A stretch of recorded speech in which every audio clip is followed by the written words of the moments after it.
Andy, my dude, have you heard of the magical website builder known as Squarespace? Ugh, not another Squarespace ad. I feel like every podcast is sponsored by them. Hey, don't knock it till you try it. Yes, okay, it is overhyped, but actually it lives up to the hype. Squarespace is like a website fairy godmother. With a click of a button, your site transforms into a beautiful masterpiece. A website fairy godmother? That sounds interesting. What makes it so magical? Well, for starters, those slick templates make anyone look like a professional web designer. Pick one, customize the colors and fonts to match your brand, and voila. Plus, the drag and drop fluid engine is so easy, your grandma could build a site on Squarespace. Well, she did knit me a lovely scarf last Christmas. Maybe website design is next. Exactly. And when you're ready to sell your Nana's handmade scarves online, Squarespace has built-in e-commerce. Add a store with one click. Get flexible payment options. Then watch those sales roll in. And when she wants to teach others her steezy scarf skills, Squarespace's new courses feature is just the ticket. Nana can set up her curriculum and enrollments and payments in a snap and become the next e-knitting influencer. Oh, wow, you really sold me with the grandma angle. Sign me up for that free trial. Just go to thenextreel.com/Squarespace and transform your site into a beautiful Squarespace masterpiece. Well, thanks, Pete. Even though it's overhyped, Squarespace actually sounds perfect for Nana's site's needs. Appreciate the warning on the ads, though. I'll brace myself next time I listen to a podcast. Anytime. Let me know if you need any help getting that site up and running.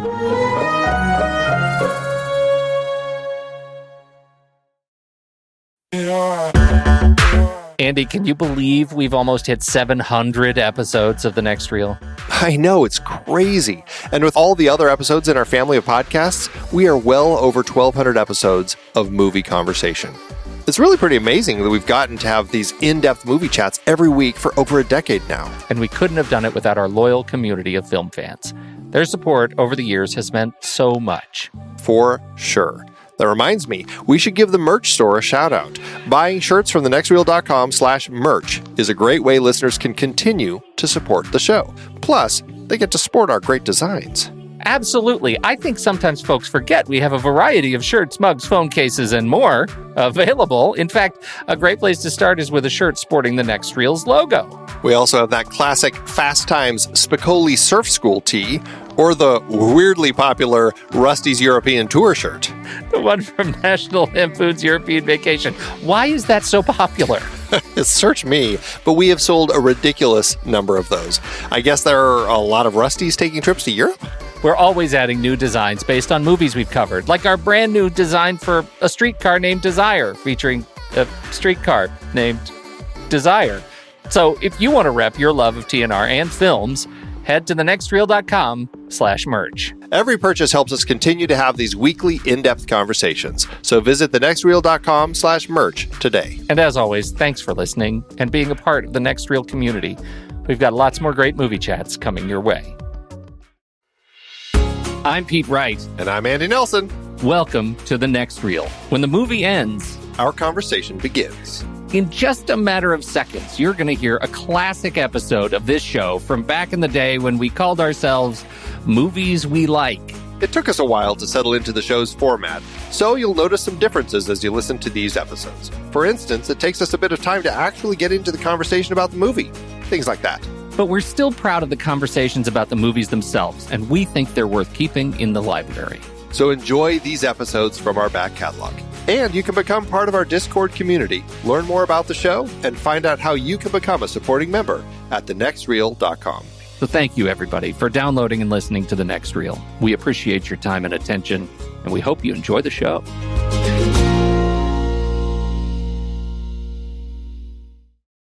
You're fine. This is like a found footage podcast. It is.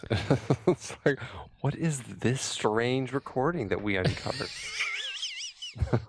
What are... It was under my pillow all this time. That's going to be our legacy. We're going to be it's going to be found audio, and it will be horribly boring because there will be no superpowers, no witches. Right. Yeah. but that's us found. That sounds really boring. And lost again. How you doing, Andrew? I'm good. It's been a busy week. You're in. You guys. How? Let's just do a little bit of a recap. We do a little bit of a recap on the old Joe show. Sure. Man, you guys are getting some accolades.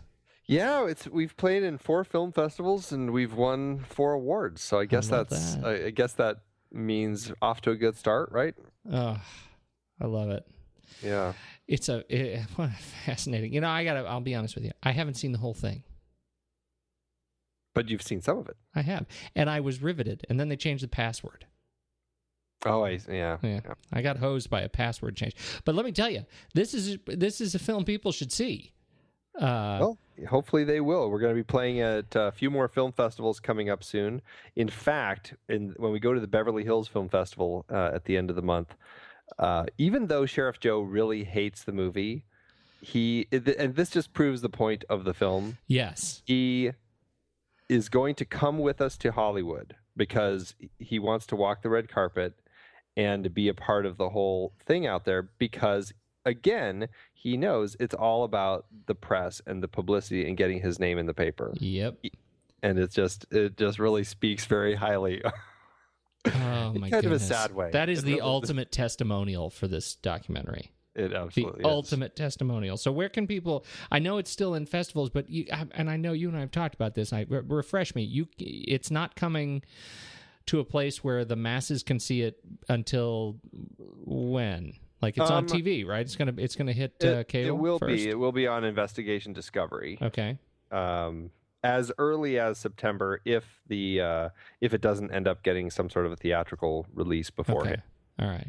So, and then we have an international distributor right now, actually, literally right now, at a kind of a market in Europe called MIP TV, where they're working furiously at selling it to international audiences. Although, in that case, it's pretty much going to be like a condensed 1-hour version that will be sold to TV overseas.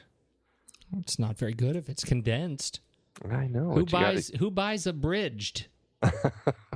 Reader's Digest fans. It's abridged. The Star Wars Holiday Spectacular. That's what you get on TV. That was just, yeah. Well, that's fantastic. It is a fascinating look at a really unusual character and who is in a strange position of power. It is. It really is, and just kind of what happens when you get power hungry, I guess. And it's just the frightening aspect is. I mean, it's obviously already frightening when politicians start kind of seeking that level of fame, but when that politician happens to also be head of law enforcement, it does become kind of frightening and dangerous. So. Yeah. But yeah, people can go to facebook.com/JoeShowDoc to find out where it's going to be playing next. Excellent. Go do that, people. It's worth seeing. Worth seeing. Especially if you're in Europe, you can see the Star Wars Spectacular version. That's right. Well, so I imagine but you've seen nothing, right? You're not caught up on anything. Surprisingly, because I was, I got to go to the film festival all weekend, and so I was at the film festival. I guess you saw films all weekend. I was watching non-film festival movies. I was basically watching movies all weekend, which is great. I loved it. What's the big highlight for you? Just give me the top 3. Well, I saw a great doc called GMO OMG, which makes you isn't that worry. Clever? It was very clever. Makes you worry in a very palindromical way. I'm not sure if that's a word, but I'm going to use it anyway. About everything you're eating, and it really is kind of a depressing documentary because it's like, there's pretty much no chance of eating anything healthy. Right. So tough it up and just eat what we give you. Yeah, grim. So that's what I learned out of that one. All right, excellent. Captain America: Winter Soldier. Oh, tell me what you think. Because you're on the record as not liking the first one at all, not one bit. Right. Yeah. I mean, there were moments, but on the whole, I found the first one a little boring. Yeah. This one I actually really enjoyed. I enjoyed the way that they tied it to kind of, the political zeitgeist now of, the government kind of becoming Big Brother is watching and controlling you sort of thing. And I enjoyed that aspect of it. I felt really my biggest complaint, I don't know if it's a complaint so much, the fact that the Winter Soldier, the titular Winter Soldier, he's not kind of very central. Right. He's like not the point, right? No, not at all. And it's like, well, that's kind of a strange title. Yeah. And I talked to a buddy who's really into Captain America, and he says, oh, that's because he's going to be the big part of the third one. I was like, well, then why didn't they call the third one the Winter Soldier? Right, exactly. This was a little much. Yeah, but I still really enjoyed it. I thought everything about it was actually pretty good. I mean, it's really good in the context of the Marvel Universe films. I mean, I think Iron Man is probably still my favorite, and then this is probably second, and then everything else comes under there somewhere. Well, you know what? There was a special on it preempted, I guess, one of the weekly episodes of Agents of S.H.I.E.L.D. on TV, right? Yeah. And it was an hour doc on the Marvel Cinematic Universe. It was to prepare you for Winter Soldier, to understand what Marvel was doing by going back in time and looking at the building of the gestalt of the Marvel Cinematic Universe.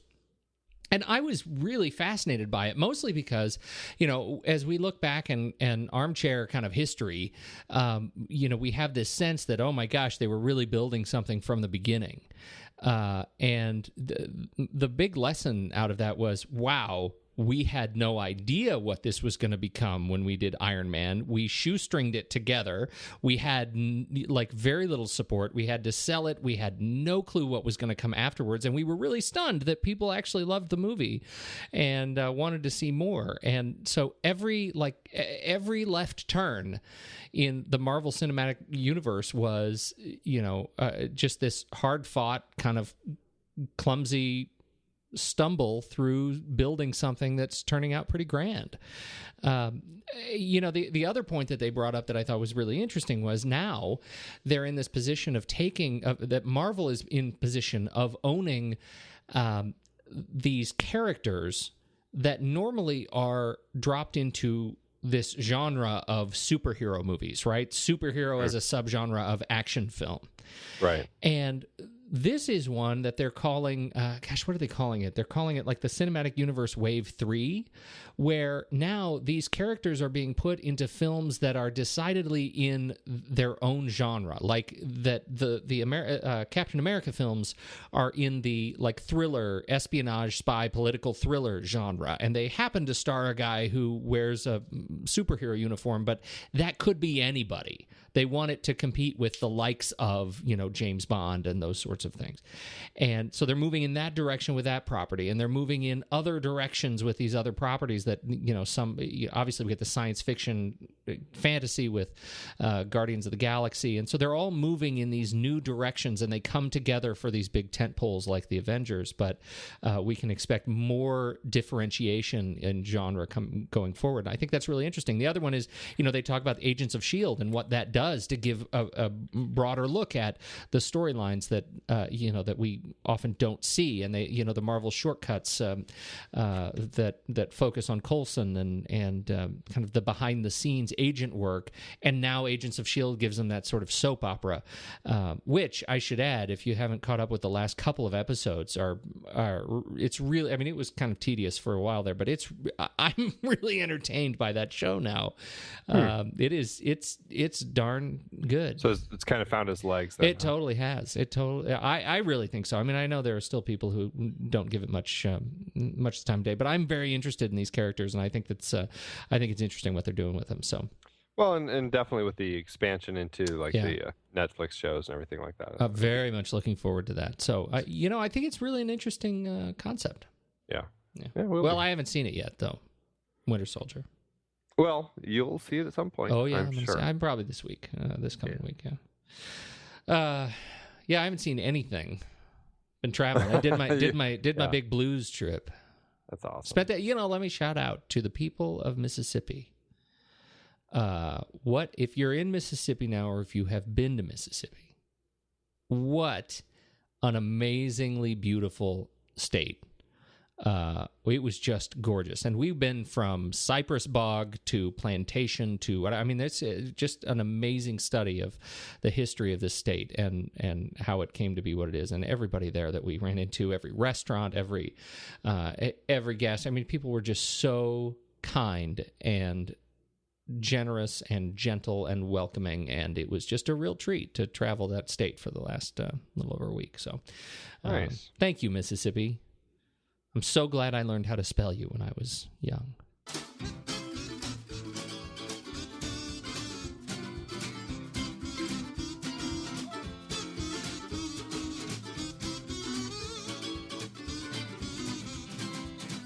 Hey, this is The Next Reel. Thanks, everybody, for joining us and listening to this fancy internet spectacular. I'm Pete Wright. That over there is Andy Nelson. Hey!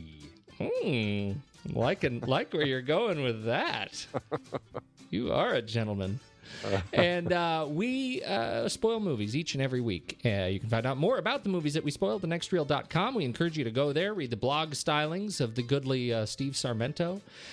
You can head over to any of the fabulous social platforms and join the conversation there.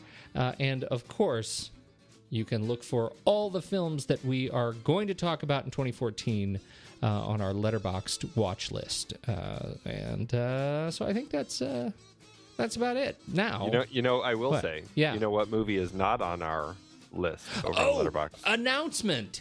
It's announcement time. Announcement time. Right. Andy. As we said last week, we picked our listener's choice winner, and that was Alexander C. Curran. And he has picked his movie.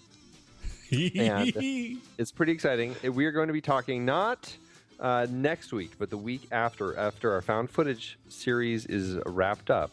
We are going to be talking about none other than the introduction to mind-blowing special effects and an amazing story, The Matrix. And an amazing story. Just had to tag And that a on. fancy leather outfit. And yeah. sunglasses. And special pills. And special Take you to pills. Special places. The Matrix. Are you looking forward to talking about The Matrix? I am. I really love that movie. And then we can follow it up with The Matrix 2 and 3. Yeah. One day. I will say Yeah. there's room on the 2015 schedule which could put on those two films.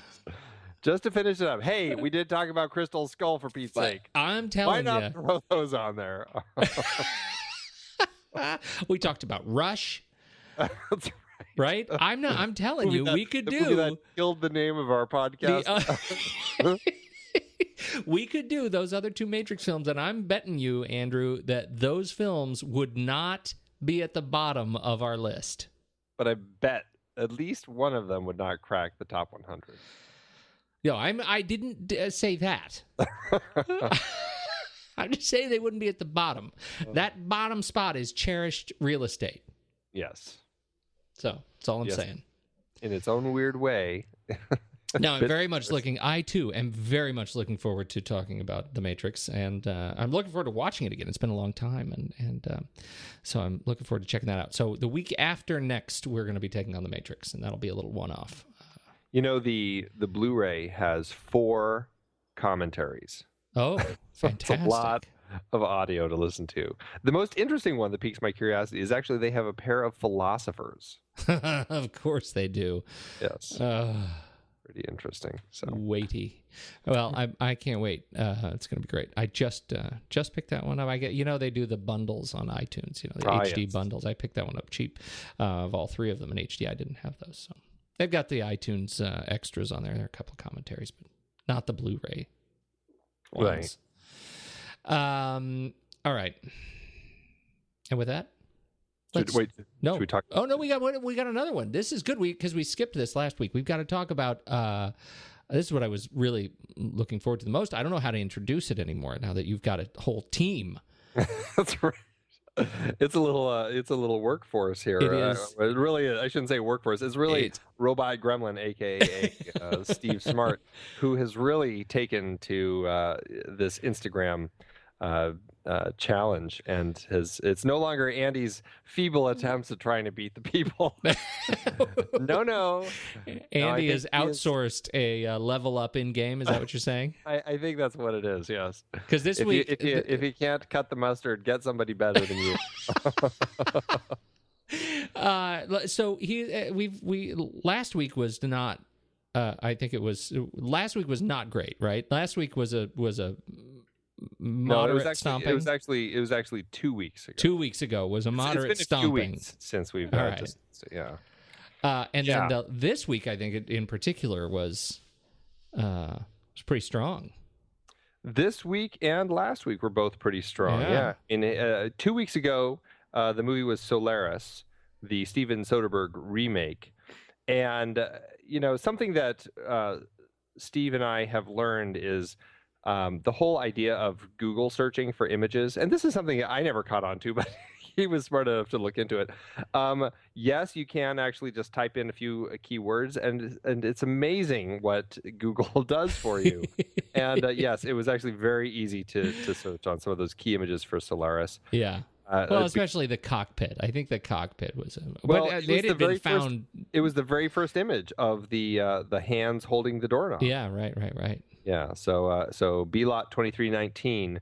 Oh yeah, he totally crushed it in the third comment. Yeah, exactly. So figured that one out pretty easily. Then the following week, it took quite a bit. In fact, it wasn't until the last image when we had to show a picture of Ethan Hawke.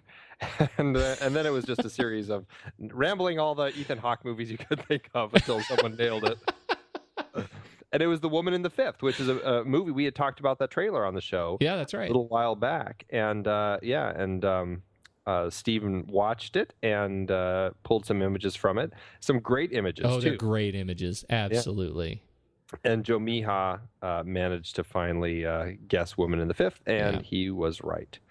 And then this past week, he was very smart. He took people on a journey, took them on a road that definitely led away from the movie that it actually was. And it was a lot of horror guesses this past week. It was The Road, and everything from The Conjuring to Skeleton Key.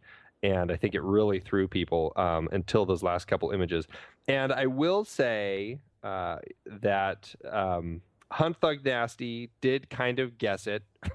I didn't give it to him, but I did decide that I'm going to actually give it to both. Hunt Thug Nasty just said, "Do I spy a starving Viggo Mortensen?" Oh yeah, he's got being cute and clever, and I wasn't going to give it to him because he didn't actually say the title of the film. And then Joe Mija came in and said The Road. So you know what? I decided I will give them both an entry for that, even though I think from here on out, you got to put the name of the movie in your comments. Even if you want to be snarky, make sure you follow up your snarky comment with the real title. Because for all I know, he was going to say, "Do I spy a starving Viggo Mortensen?" It's clearly, what's that one where he was racing across the desert on a horse? Hidalgo. Hidalgo, right. That's awesome. That doesn't look like Hidalgo at all. These are awesome. What a great pull. Looking forward to next week. That's fantastic. So all of those people have been entered into our Pony Prize contest, which we will give one of these days. It's coming. It's coming this year. This is going to be the year. This is going to be. I think it's going to be the way we wrap up the year. That's what I've been thinking about. It's not 2018 anymore. We've decided to bump it up. No, but you bet your bottom dollar when we hit 2018. It'll be get ready because it's a doozy. Yeah, that's right. It's a doozy. A new car. That's not a promise. That's not a promise. No. At no point will a new car be given for the Pony Prize. Disclaimer. That's awesome. Excellent. Well, do we have any other updates for the people? I think that's it. Let's do trailers.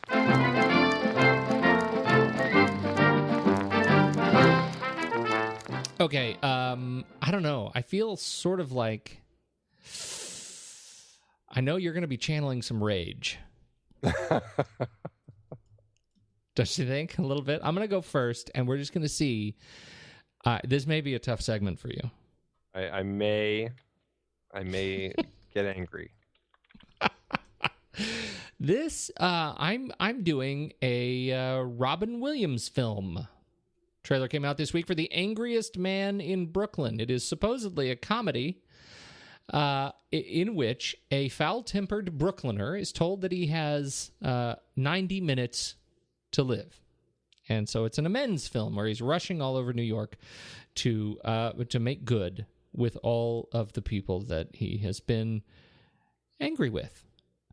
Film also stars Mila Kunis and Peter Dinklage, and was directed by Phil Alden Robinson, written by Daniel Taplitz and Asi Dayan.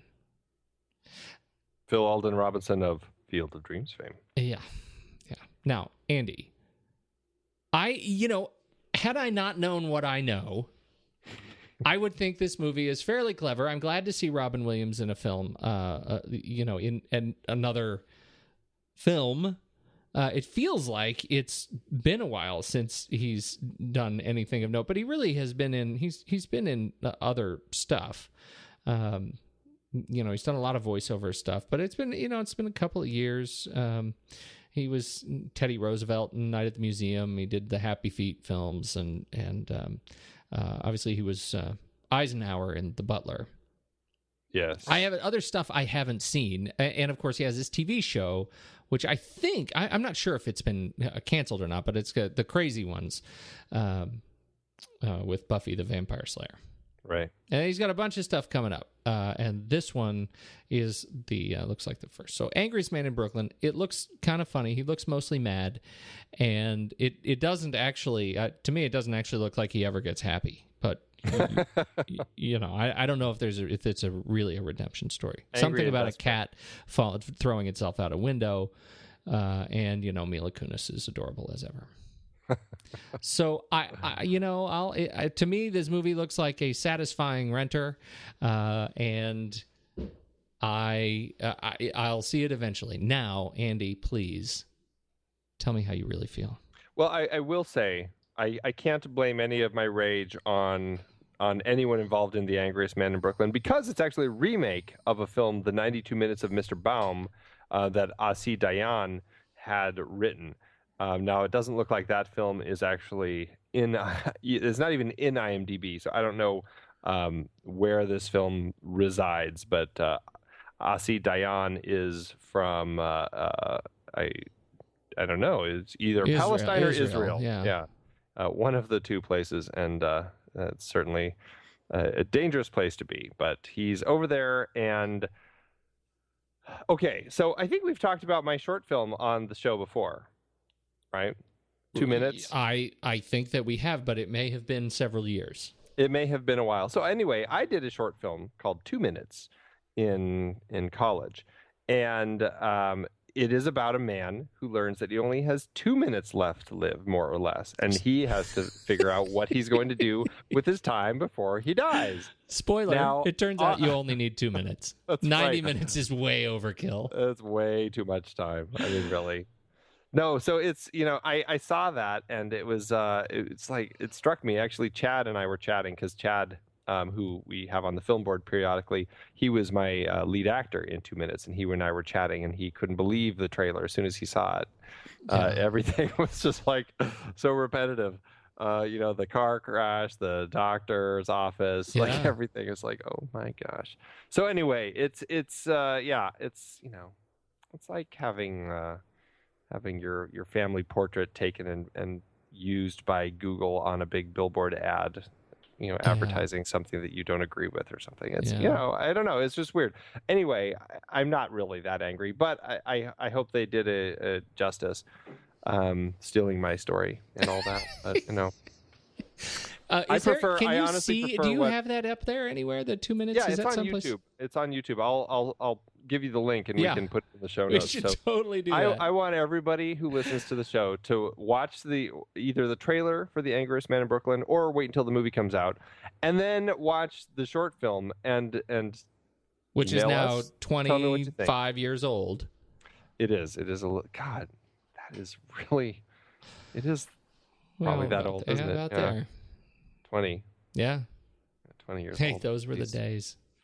Ay, Chihuahua. So, yeah. Anyway, I am curious to see what they did with it. I think that Source Code did a better job of adapting my film and doing something interesting with it.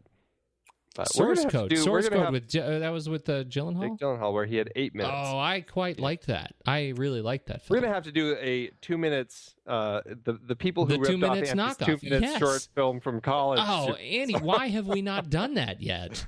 Well, we were waiting for the angriest man in Brooklyn. Clearly, we were. That's fantastic. Yeah. All right, count me in.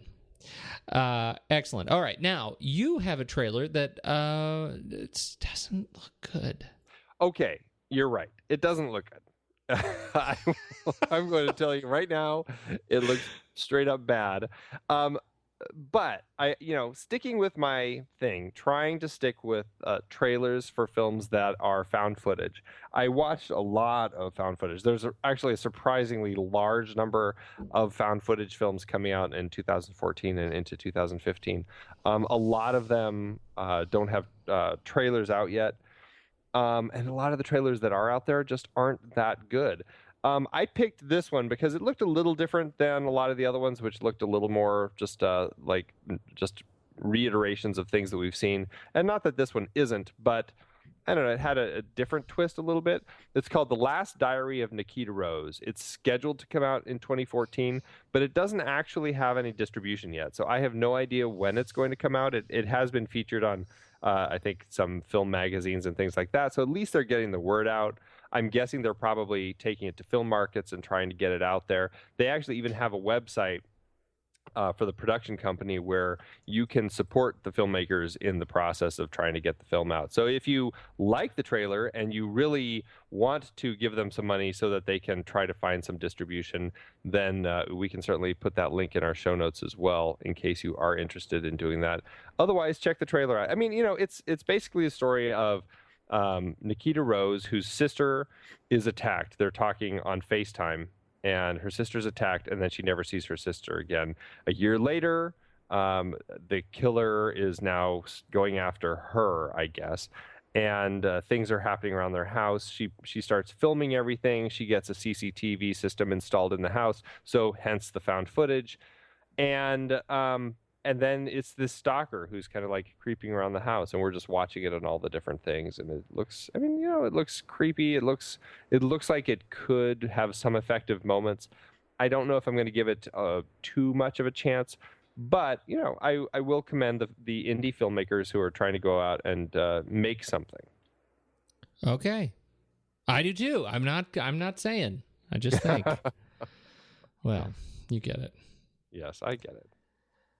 Okay, well, that's trailers. You can find them at the nextreel.com. You can just look for them. The trailers are always at the end of the show notes page for each of our episodes. So you can go browse the old trailers and see what we've talked about and catch up. That's what you should do. And now, let's fly! You're probably going to want to get this on camera. I don't want to do it. Dude, I don't want to do it. Okay, are you ready? Okay, Come on, yes. do it. Give me a countdown. I will, I promise. Ah! Are we rolling? I'm going to get the gum. Pull it right out of his mouth. Wait, why are you ready? I got this one. Sweet. She's just looking at it. This is my theory, though, is that it's like a muscle. Watch this. Dude, holy crap! That's why I think we're getting stronger, you know? She thinks it's stolen. No idea. Yes, it was the black guy this time. Because we're working it out. There's nothing stopping us. How is this guy's problem?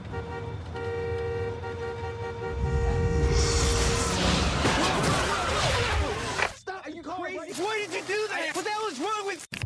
Was it an accident, Andrew? Andrew? I'm worried about Andrew. Listen to me. We can't screw around with this. It's too dangerous. Andrew, it's not a game. Andrew! Stop this right now! You're making that sound. What is that? All right, dude, we're going inside. Steve, wait up. Matt, look at this. Holy... all right, Andy. So this film, Chronicle. Yes. I don't know if you've heard of this film. It's a found footage film. I haven't heard of it. Directed by, it came out in 2012. It's directed by Josh Trank, written by Max Landis, and stars the fantastic Dane DeHaan. Is it Dane DeHaan or Dane DeHaan? I don't care. Oh, well. Honest to God, I don't care. No, it's probably Dane. It's probably Dane DeHaan, because I'm typically wrong, and you are right. But here is a guy who, this always surprises me. The guy's been around much longer than I ever would have expected. Yeah, he really... it's like, man, he's an overnight success who's been in a lot of stuff that I've seen for years. But he, let's see, he was in, he's done a lot of True Blood. Mostly what I remember him is that you never saw Lawless, did you? I didn't. Cricket Pate. He was fantastic in that film. Absolutely great. But mostly he is known coming right up in Amazing Spider-Man 2. Well, he was in wasn't he in Amazing Spider-Man? No. Did we meet Harry Osborn? We didn't meet Harry Osborn. So he's Harry Osborn and Green Goblin in Amazing Spider-Man 2 coming right up.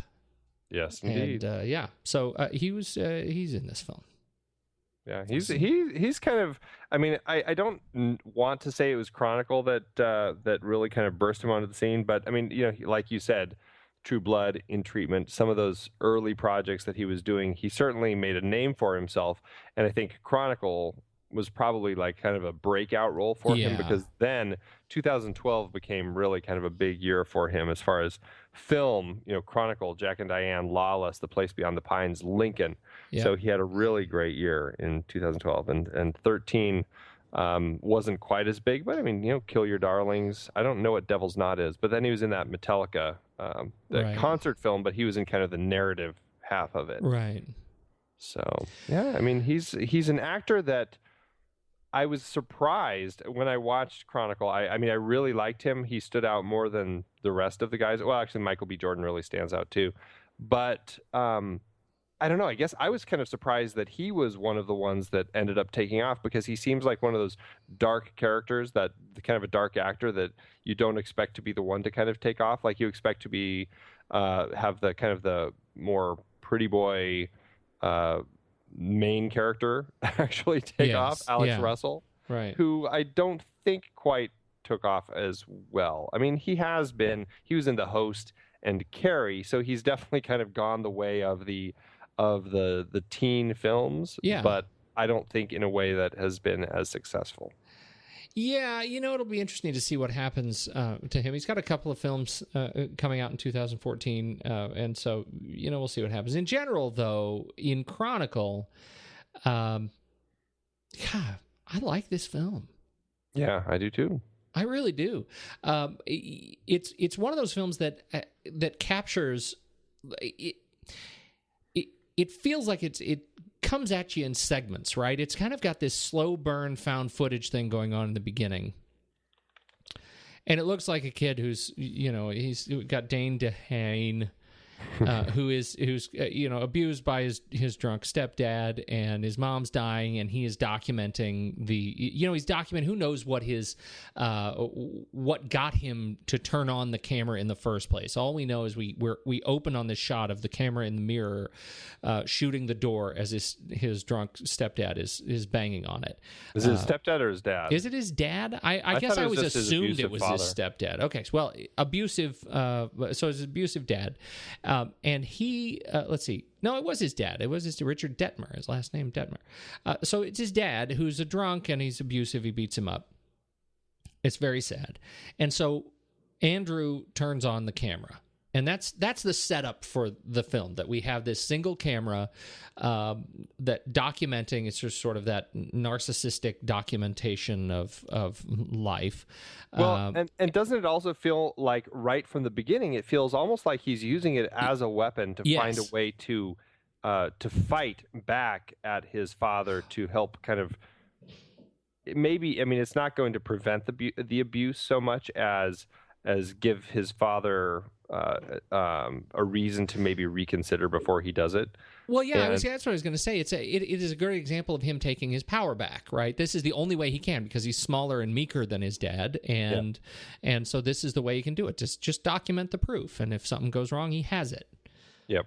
Right. So that's the setup. And the setup for me, I totally buy it. Like I'm in it at the beginning and I enjoy it. It doesn't feel as, we've talked about this sort of, the more broadcast news oriented approach that we had in Quarantine. Then we have the party scene in Cloverfield, which I recall you didn't buy quite as well. Mm-hmm. How did you feel about this with Andrew turning on the camera? Well, okay, that's a good question. That it obviously expands farther into the entire film. Well, it sure does, and particularly in the second half of the film, and I want to talk about that because it's a big deal. Yeah, I mean, the thing that works really well in Quarantine, Cloverfield, even to a certain extent, things like Blair Witch. Maybe Blair Witch is actually an interesting comparison that we can mention. You're getting essentially like one camera, one tape. Hey, I found this footage. Let's put the tape in and watch it, right? Right. And that's essentially what those two, the previous two films that we talked about, Cloverfield and Quarantine. This is the first experience that we've had in our series where it's as if somebody found this footage, but then they decided to find more footage that told other parts of the story, right? And then basically edited it all together with no explanation as to who they are. Right. It's like a mystery, right? There's an interesting, another interesting found footage film. Gosh, I'm going to blank on its name right now. I'm going to try to remember what it's called, but it's one where a group of people, adventurers, ghost hunters, go into like a really creepy abandoned old hospital, and they're going to spend the night there and try to catch some ghosts on film, that sort of thing. And it's actually kind of a similar sort of story where they're filming it. And but the interesting thing about it is that at the very beginning of the film, it's actually the producer. It's called Grave Encounters. The producer of the film, he's recording himself talking about how he sent them to film this thing, and he's horrified by what happened, and it's just a shock, but he wants to get it out there, and he sets it up with an introduction. And then the tape plays, and you get the footage from multiple cameras and everything, because he said, I wanted to put it together in a way that told the story. That's a really interesting experience where you actually get that person. You actually see the person who found the footage and explaining the footage and setting it up. This is an example of right away we've got Detmer's camera, so we know we're following him. Then all of a sudden we do get introduced to this girl, Monica, I believe, right? I thought was it Monica or Casey? Oh, Casey, sorry, yeah. Casey, who has her camera, and she's also kind of documenting everything because, kids are always running around with cameras documenting everything. Now she's got her little video blog, as she says. And all of a sudden we cut to her camera and we see Andrew filming, and now all of a sudden, actually this is before Andrew was filming. I think this was when Matt was filming at that first party, and all of a sudden now you've got a way to actually intercut, and in a found footage film you are able to actually, like a film, cut back and forth between actors. Now that expands much more later in the film, but it's a really interesting way to do a found footage film that takes it out of the genre a little bit by expanding it to kind of any potential camera device that could be in the area. I guess the challenge with the premise is buying into the fact that someone then gathered all this footage and assembled it. But I don't know. I guess it didn't bother me too much in this. It didn't bother me the first time I saw it, for sure. The experience was really quite good. It was the second. It was like the second and subsequent times watching this film that I started thinking too hard about it. Yeah. And I found myself really wanting a little bit of explanation as to why now not only do we have the two cameras, which I already bought because I think they introduced the concepts in a very well paced manner. It's they did it in a way. And I should add. The other camera trick that they use, since part of the powers that these young men acquire is telekinesis. A really interesting and novel approach to camera work is being able to have one of the characters become a telekinetic cameraman and float the camera around them. So now we have someone where we're used to seeing in this, in found footage films, the cameraman is the doofus behind the camera that we rarely see. Now, Andrew, who was originally the cameraman, is somebody who is an active protagonist, ends up becoming the antagonist of the film.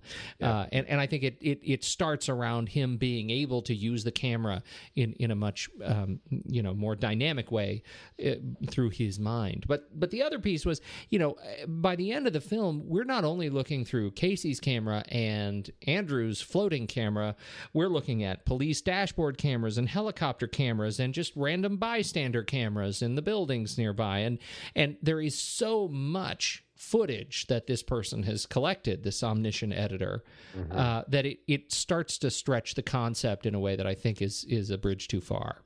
Yeah, even to the point, I mean, I really noticed it this time, and I even wrote in my notes watching it, because you see as the two of them are fighting, Matt and Andrew are having their last little battle, and Andrew turns and he all the cops are shooting at him and he's stopping all the bullets, and then he kind of mentally pushes everybody away.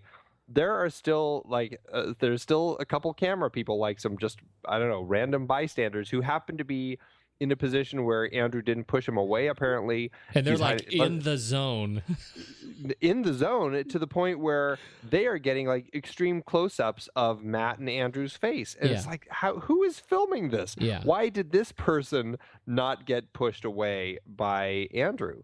And it really kind of, it really took me out of the film because...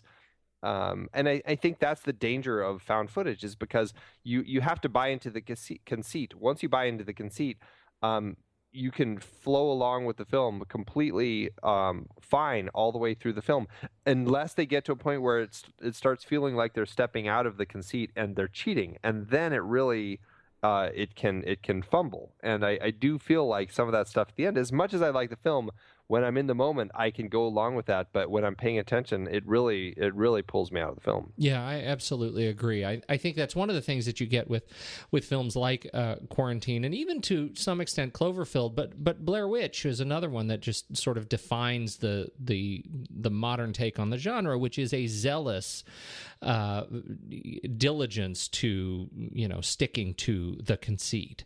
But even that one is intercut between the footage of them just kind of filming themselves and the actual 16 millimeter footage that they were filming of the documentary they were making. Right, which I contend is okay. I think where this one falls apart is in that third act, when they just come off the rails and start using every camera, and I think they get sloppy in editing by, as you say, letting go of the conceit to the point where the cameras are in a place that would have been, that would have not have been possible,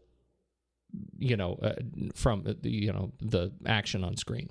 Well, and to the point where, Andrew has to be the world's biggest narcissist, because when he is flying outside of I think it's the restaurant, I think we need to create a new list. We haven't done a list on our website in a while, but watching this, I'm like, we need to have a list of, people falling off of the top of the Seattle Space Needle movies, because we've got this and Parallax View now. But when he's floating outside of the restaurant at the Space Needle, he blasts the windows open, and then he yanks out everybody's phones and iPads and all of that, and he sends them spinning around him and Matt. And there's no logical reason for that, unless he just has to have cameras on him at all times. Right. And other than for the filmmakers to be able to get any possible shot of the two of them floating. Right. There's no logical reason for him to suck out all the cameras, and have them spin around the two of them. That's right. That's where some pieces fall apart, and it's hard because the action in the last sequence, I think the way the film converts, right, kind of halfway through, we get this is a superhero origin story, which is what you discover kind of in the second act as they're trying out their powers and they're exercising this muscle after they have come into contact with some alien meteorite in the ground, and so they're given these powers of telekinesis, which allows them to fly, and you get to see them stretching and trying new things, and they're having a ball, and then they realize they can play football at 20,000 feet, and they can do all these wonderful things with these new powers, and so then it becomes an exploration of again of narcissism and of power, and not of these are stories we've seen before. It's just interesting to see the way the film turns into this a more sort of a darker superhero supervillain exploration, and I like that, and so I'm so in the action at the end. I find myself getting bitter at the fact that they just they keep taking me out of the story by monkeying around with camera choices. Yeah, I think I'm really good all the way up until I think it's all the way up until Matt arrives or drives out with Casey, drives to downtown to track him down. Yeah, I think that's about the point, because I actually really love this exploration of kind of the origin story, like you said, of Andrew becoming this dark force and Matt trying to become a positive force, and Steve, Michael B. Jordan, who is also fantastic in this film, as kind of this guy that Andrew looks up to and is kind of befriending and everything. And then it's an interesting turn that Andrew takes because of the death of Steve, and also because of the death or the illness of his mother, the fact that he can't get any medication for her. His father's just a drunk. And then the moment that I think is so powerful in this film, that I think is just such a solid moment, is when Andrew he goes and tries to rob a gas station to steal the money so that he can get the pills for his mom. It backfires on him. He ends up unconscious in the hospital. His dad comes to visit him, and his dad, played by Michael Kelly, who I think is generally great in projects, even though it's usually bit parts, but I always enjoy seeing him. He comes in, he sees his son like wrapped up in bandages, unconscious, lying on the bed, and he starts weeping, and he sits down and he kind of bends over his son, and he's crying, and it's so touching because for me, I thought, oh, see, his father really does love him, even though, I mean, yes, he's abusive, yes, he's having issues, but he's unemployed. He's trying to deal with, taking care of his sick and dying wife, and not that I'm justifying the abuse, but I thought it was a really interesting portrayal of a father, and I really liked what they were doing with that. And then to have the father turn that emotion and his crying into basically then blaming the son for the death of the mother, because the mom died, or not the death of the mother, but the fact that he was out looking for his son, and while he was gone, the mom died. Absolutely. And it's just like when that hit, and it's just like, wow, he really does hate his son. It just like it really is a blow. And then the way that unconscious Andrew kind of pulls the camera toward him, and then I really, that for me is such an emotionally powerful moment in the film, and I love how it's. Like, I totally buy into this origin story for a villain. I love it. It's such a solid tale of Andrew. And I think that's why this film stands up so much above the problems that it has with the found footage aspect of that third act, because it's such a good story. Oh, I totally agree. There are some other sequences in there that I find really compelling. In addition to, I don't think we can underscore that hospital sequence enough, if only because of the performance of Michael Kelly. I mean, he is unbelievably nuanced in that scene as he makes that transition between, the caring and I think loving father. I mean, I really get I don't believe that he knows how to really love his son authentically.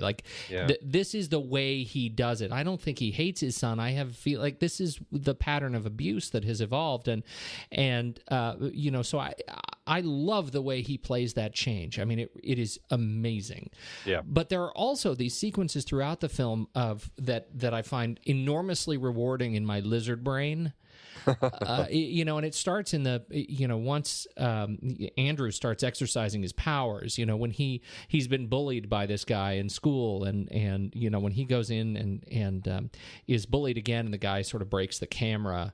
The guy has sort of broken the camera, and then he calls after the bully. Andrew calls after the bully and rips his teeth out. Yeah.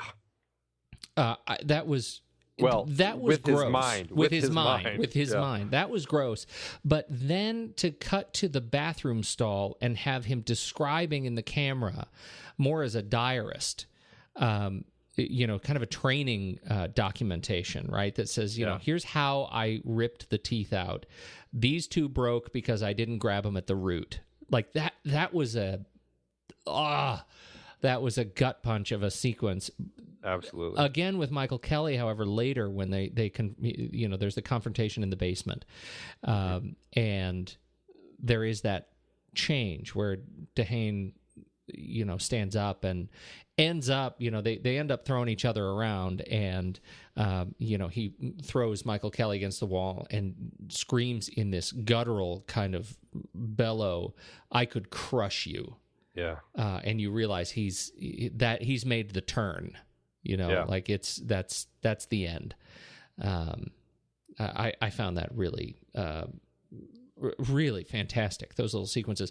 I think in general, these guys, the three guys, make the transition together from, awkward kind of, family at first in the film. They're cousins. We get Matt and Andrew are cousins in the beginning, and they evolve into high school buddies, I think, really well. Like, it felt very authentic to me. I think their performances were really strong. It felt like my buddies in high school. And they make the transition to sort of explorers really well. And then ultimately to enemies, really tortured enemies, really well. I loved it. Yeah, they really do kind of make that whole transition. Because, I mean, even just a lot of the scenes where they're screwing around learning their powers, like moving cars in parking lots or scaring children in the toy store by floating the little animal after the kids and things like that. I mean, it all feels like that was probably going on while they were supposed to be in school and they're ditching. Right. It felt like, this is just kind of what teenagers do. They're just out there causing trouble and everything. And I really liked that vibe of this film, and also the fact that it did feel like it was taking place over a period of time. Like, it felt like, you'd hear a couple times, like, "Where have you been for the last 3 weeks?" Things like that. So you get a sense that this is kind of evolving over the course of this, probably, this school year, however long it was, as they were kind of exploring these powers and figuring out exactly what it was that they could do with it. Right. But I really actually enjoyed the relationship. I enjoyed the awkwardness of Andrew, the fact that he didn't like these parties. I mean, I do enjoy Alex Russell's performance as Matt Garrity quite a bit. There's something very, like, I can see him taking up that "with great power comes great responsibility" mantle. He is that sort of, that guy that just seems to exude, making the right decisions. He kind of is a guy who just feels like he is a good guy, and I like that about him. And then Michael B. Jordan as Steve Montgomery, I mean, he was just he just got a ton of accolades last year for Fruitvale Station. Right. He's a great actor, and definitely somebody who warrants conversation.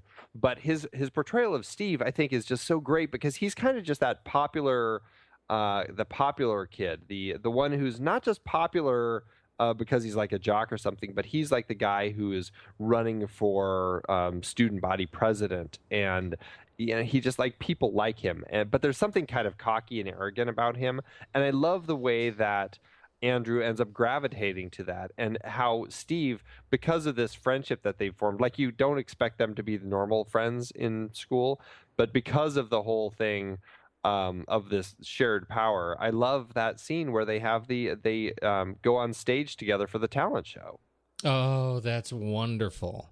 Yeah, it's just like it's a great exploration of using your powers carefully just to kind of find a way to get people to like you. Well, and of friendship, that these three guys were doing this together, and the two of them were doing it as a way to change the identity or affect the identity of the third. I thought was just a really powerful bit. Yeah. And incredibly cool. You're right, exactly. And then it's also heartbreaking because that change in his life that's awfully sudden leads to kind of him starting his downfall, because he ends up with the girl in the bedroom and things don't work out so well. He throws up all over her, and it kind of crushes that spirit, that newfound spirit that he had to kind of be that, be one of the cool kids now. But now all of a sudden everyone's making fun of him again. And it just goes to show it's the sort of thing that you see in a lot of high school sorts of, horror films, or whatever. That kid, they finally start making, like Carrie, they make her feel like she's great, she's crowned prom queen, only to dump a bucket of pig blood on her. Exactly. I want to shout out to Max Landis just in this context. Max Landis, the writer. I was watching a video of the three guys talking about their experience on this film, and they were asked, as most actors in found footage films are asked, how much of this film was improv. And the actors themselves said very little. Very little. You'd be really surprised at just how much of this film was on the page. And so I went, we put the link to the screenplay in the show notes if you want to grab it at thenextreel.com. I started reading the screenplay, and my goodness, absolutely right. I mean, this Landis guy, man, does he know how to write high school dialogue? Like, it's on the page, and I think it's just executed really, really well. Very natural, and I think that's a challenge to do and do it well, especially in found footage where it has to feel so authentic. Yeah, and I mean, even when saying really sort of dumb stuff. Exactly. But I mean, it does feel like somebody who was recently in high school. I mean, he was, how old was he when this came out? He was he's young. I mean, he was just mid-20s. Yeah. So he wasn't that far out of high school. Right. And he comes from a line of filmmakers, film people. John Landis is his dad, and right. Costume designer Deborah Nadoolman Landis is his mom. So, but his legacy does not distill in any way his talent for writing voices. No, exactly. Yeah. And he's got a lot of stuff coming up in 2015. Looks like a big year for him. Yeah, they were Max Landis and Josh Trank were working on a sequel to this. They were hired to do a sequel. Actually, I think Josh Trank ended up not being brought on to the sequel at some point, but Max was writing it. I think that Fox, the reports were Fox wasn't happy with it.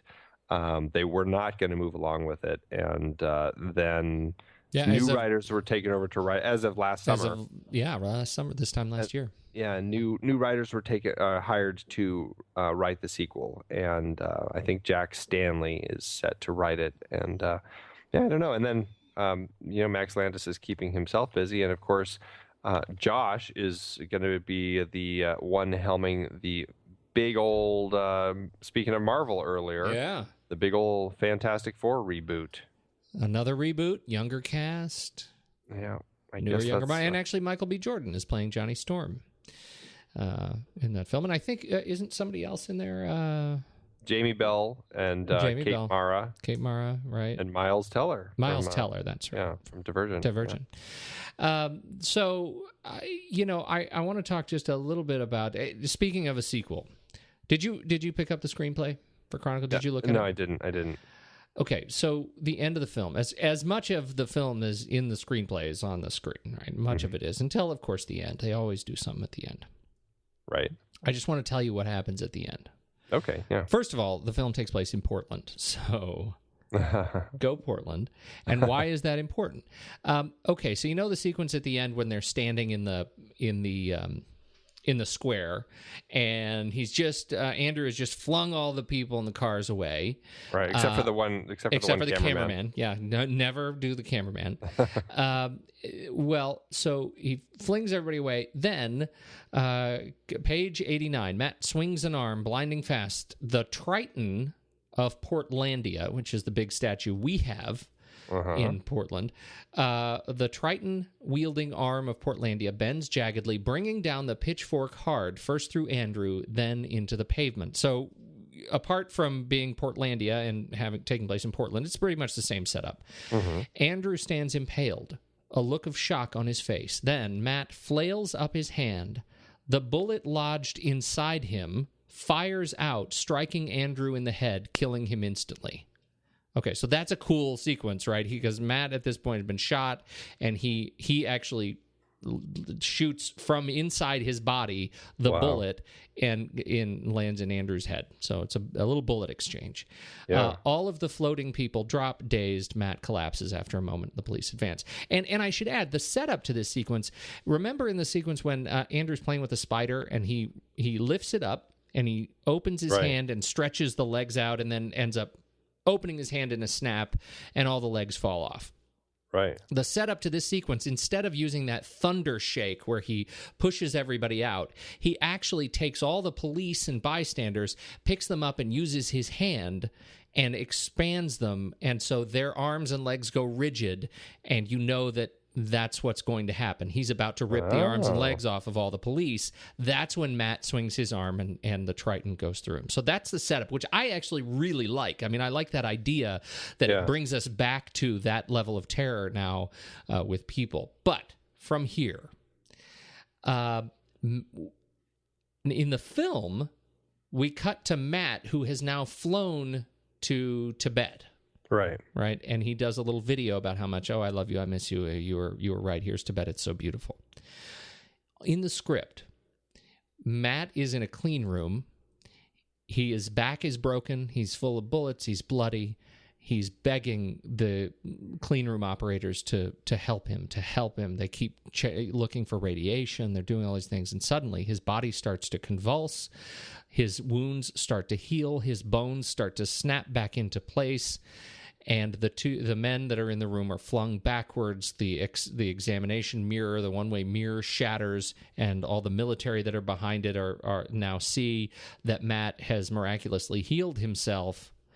And he is standing up. He bursts through and flies off, screaming, "Would you please turn off the effing cameras?" Cut to Korea. This is all in the last 2 pages. Wow, okay. One of the dam, there's a major dam in South Korea. It's a big hydroelectric dam. It's about to burst. It bursts. Water is flowing down. We cut to now Kim Hae-soo, a 17-year-old high school student who is making his own found footage film, documenting his father. The water comes crushing down. Everybody's in a major panic. In flies Matt Garrity, who is... now I have to read this to you. I'm sorry this is going on so long, but you have to hear this. Looking effing great as he floats above the freeway, he pantomimes, "Yeah, bring it on, cheer louder." This gets the intended response, and he pumps his fist, shouting, "F yeah, Korea." He turns, pretending to notice the oncoming flood for the first time, mouths, "Oh, yes," points to the flood casually as it closes in. "I should probably deal with this." Another huge ovation, and Matt smiles wildly as he nods, "Yeah." And then there's a huge sonic boom. He goes from 0 to Mach 4 in less than a second, rattles the cars on the freeway, disappears, and suddenly the water begins to rewind toward the dam. He becomes essentially Superman, saving the day. Cut, interesting. Slam to title on black, Chronicle. That's how the film ends. So that one does deal more with, it ends with the true kind of birth of a superhero. Exactly. Whereas this one is really chronicling the the rise and fall of a supervillain. Right. Now, when you think about a sequel, does this give you more or less context in terms? Because, part of it, I see the end of the way Chronicle ended, and it really could start with this sequence. Mm-hmm. Right. Right. Now Matt is using his powers for good. He's a superhero. Yeah, right. But what do you think? How do you feel about the ending, versus intended ending? I don't know. I mean, I like this ending. I don't think that ending would have worked for me so much because I felt like the film really was Andrew's. I didn't feel like it was Matt's film. Right. I think that would have been a surprise. Yeah, and if it ended with all of a sudden now we're focusing on Matt, kicking butt and taking names, I don't know if it would have been as if it would have worked quite as well for me. I don't think it would have fit because the way that it ends, where he goes to Tibet, I mean, that ties directly to Andrew and a comment that Andrew made earlier in the film about wanting to go to Tibet and wanting to see these monks and how peaceful it would be and all that. And I felt like, I don't know, I really liked that ending because to me it feels like Matt has found a way to say goodbye to his friend, at least what part of what ended up being this crazy supervillain. He was saying goodbye to his friend that was inside that supervillain's body. Oh, I like the way you put that. So yeah, that was nice. Yeah, I find it really interesting. Although I was going to say it, as an asterisk to that, again, it does make me wonder who in the found footage context of the story traveled all the way to Tibet to find this tape. Oh, here is the missing piece. That's right, because he just walks away. Yeah, there's no indication that he has not left that camera there. That is a really good point. It's going to be there until the batteries die. And then it's sitting on top of a mountain. It's going to freeze. The tape's going to die. Yeah, that is fantastic. After all of the overthinking I've done about this movie, I never thought of that. That's awesome. Who went to Tibet? There's like no clue in the other footage that they found that this camera would end up in Tibet. There is no clue that would ever happen. Well, he must have gone back to get it. He must have decided, right. You know what? I should put a story together here. Yeah. Maybe this is it. Maybe it was Matt's. This was his whole story. That's the sequel. He decided he needed some money. He's going to sell his story to Hollywood to make a movie out of it. Yeah. So he's like, but they're like, well, we need proof, and so he's collecting all the footage. That's right. I just solved it. Well done.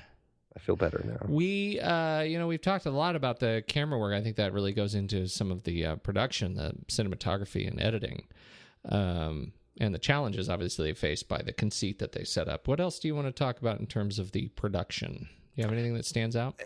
Just the fact that this is a good example of modern film production when you don't have a huge budget to make a film, particularly a budget that deals with a lot of effects. You really have to find the right way to tell the story with the money that you have in a way that uses the money to best use. And for this film, the best way they could do that was not actually filming in Seattle, but it was actually filming in Cape Town, South Africa, and in Vancouver.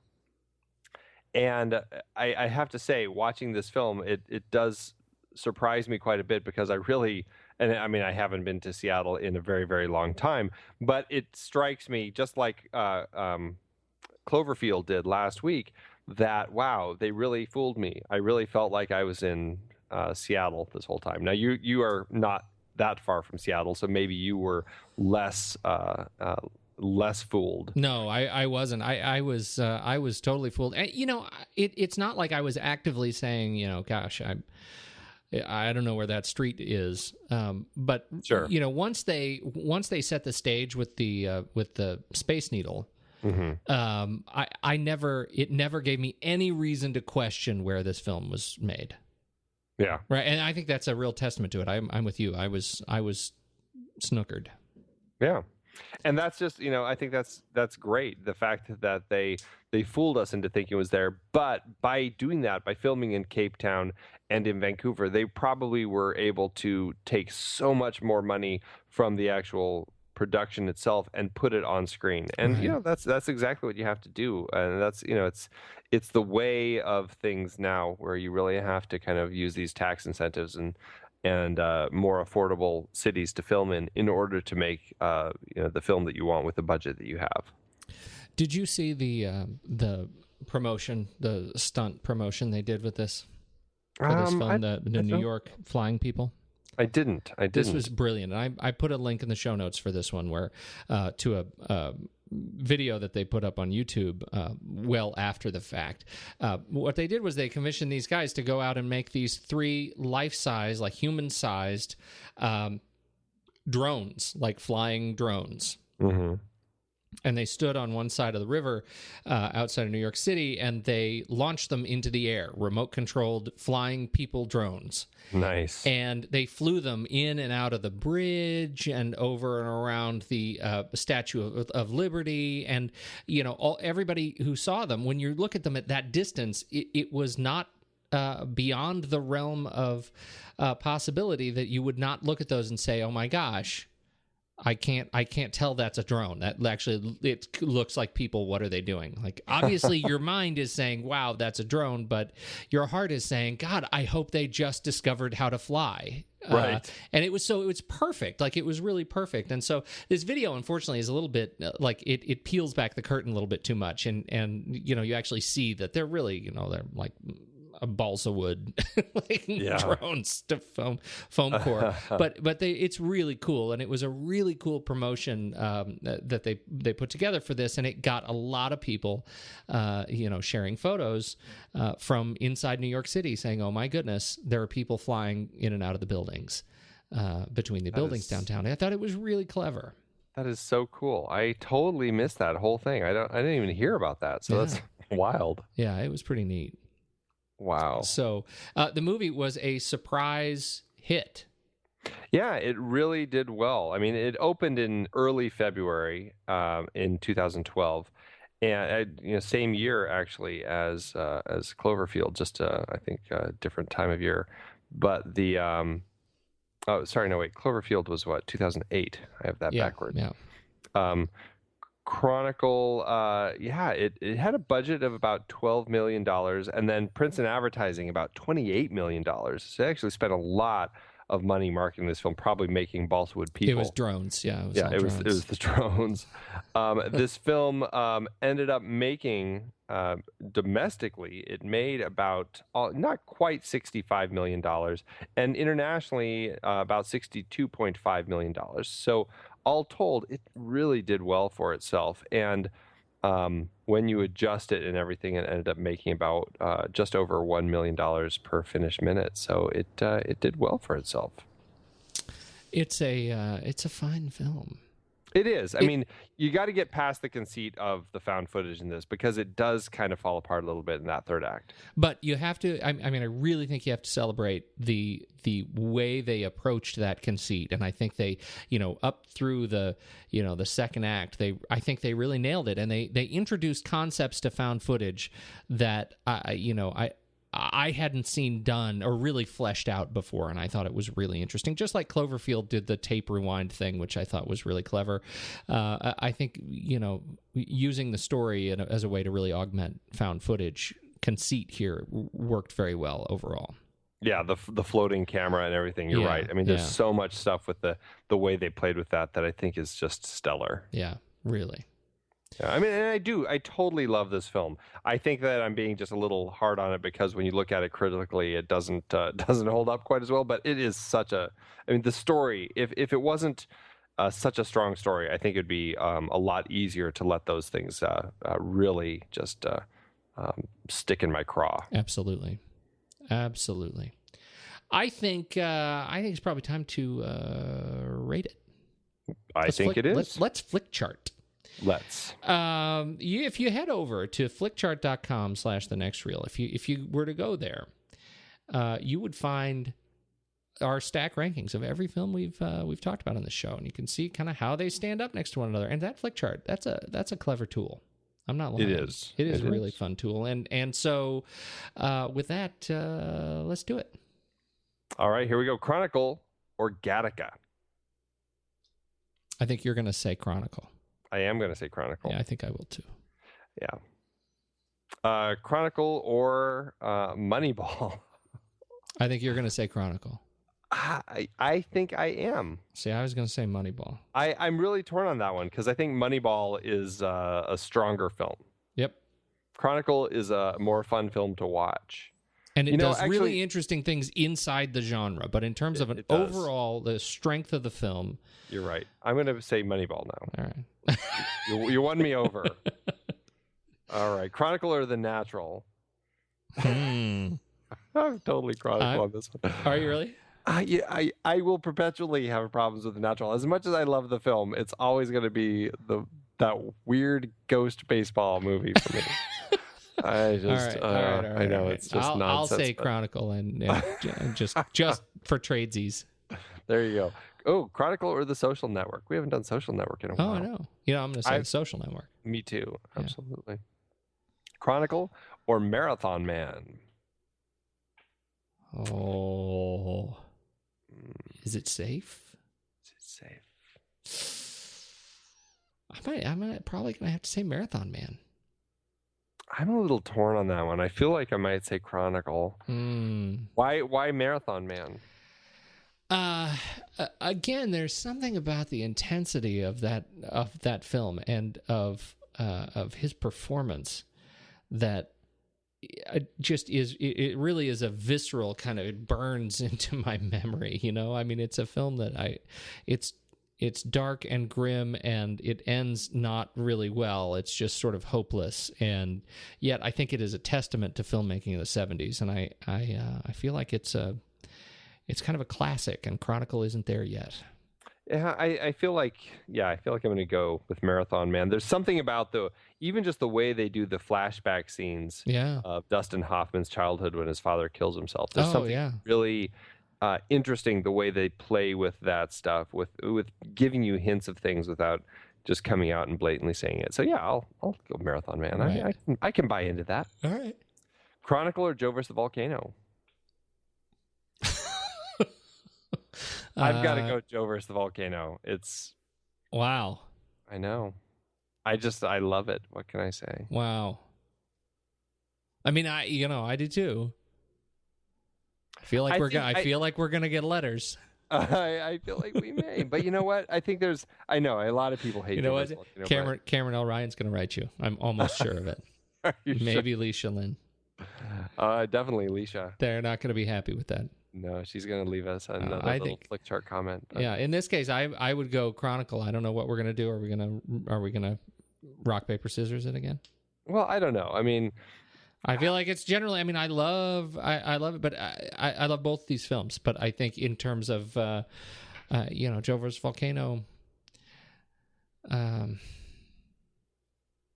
there's something really interesting going on with the story in Joe versus the Volcano that I latch onto, and I know it's a problematic film on a lot of levels, but I feel like there's a level of ambition in that film that John Patrick Shanley really put himself to task to make a film that was really daring and ballsy about a guy who has to go throw himself into a volcano and to find himself again. And I love the story of him taking that journey and that whole fairy tale aspect of the story, and just the quest to become that hero again.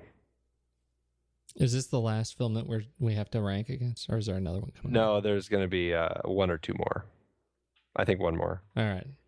All right, I'm going to give you Joe versus Volcano, but only because we have history. You're a giver. You, my friend, are a giver. Chronicle or Splash? Chronicle.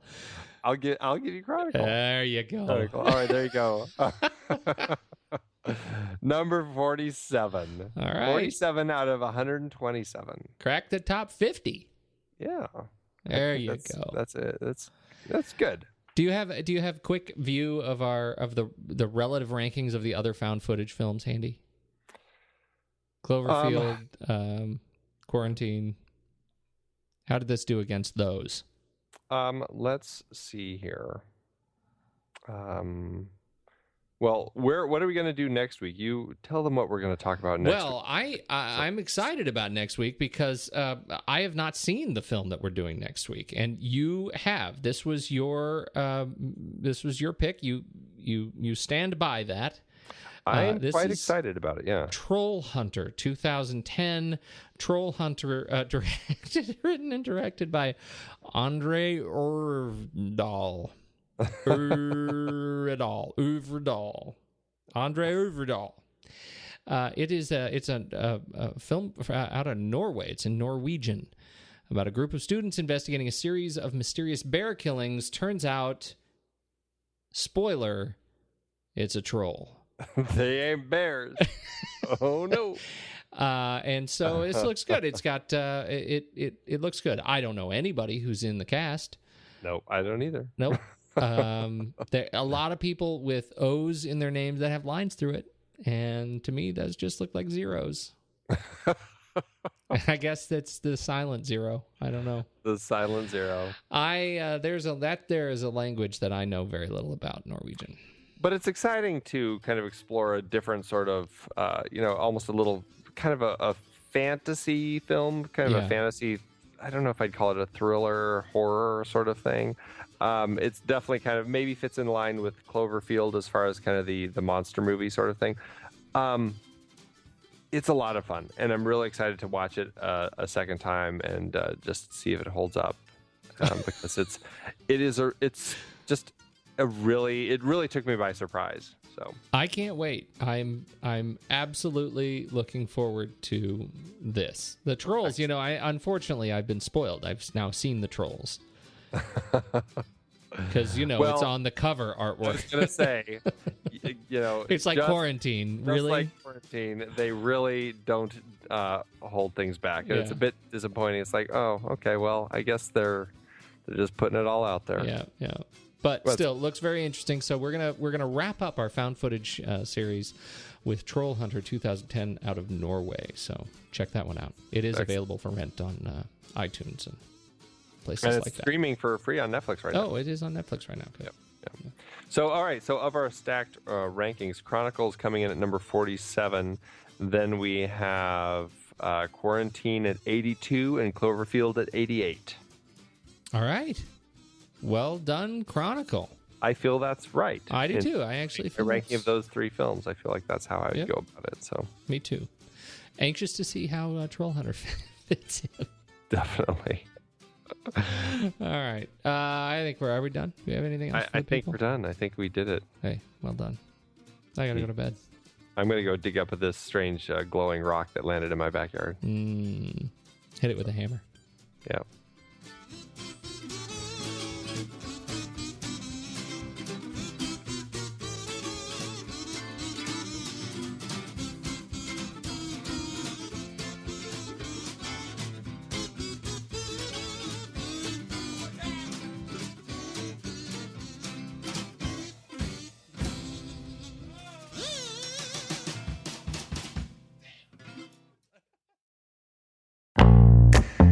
It is hard to believe that we have been having in-depth weekly conversations about movies since 2011. So many great conversations over the years about so many great movies.